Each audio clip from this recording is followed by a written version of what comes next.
Today's question comes from Gary Taylor. Oh, he's asking from Stratford-upon-Avon in the United Kingdom.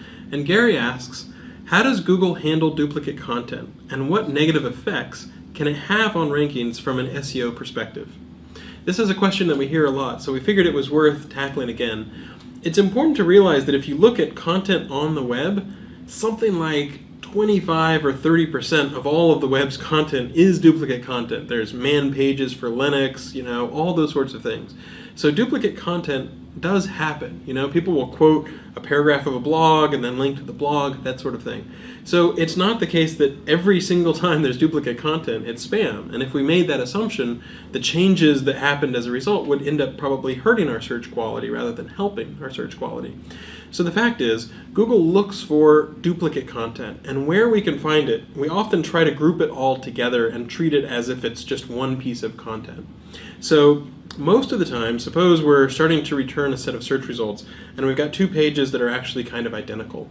Typically, we would say, okay, you know what, rather than show both of those pages, since they're duplicates, let's just show one of those pages, and we'll crowd the other result out.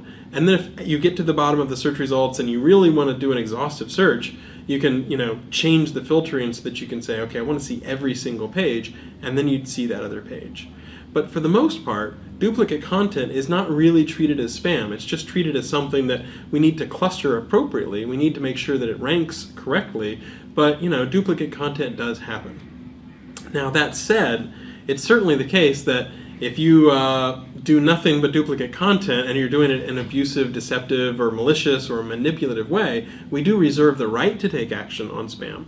So someone on Twitter was asking a question about, how can I do an RSS auto blog to a blog site and not have that be viewed as spam? And the problem is, if you are automatically generating stuff that's coming from nothing but an RSS feed, you're not adding a lot of value. So that duplicate content might be a little bit more likely to be viewed as spam.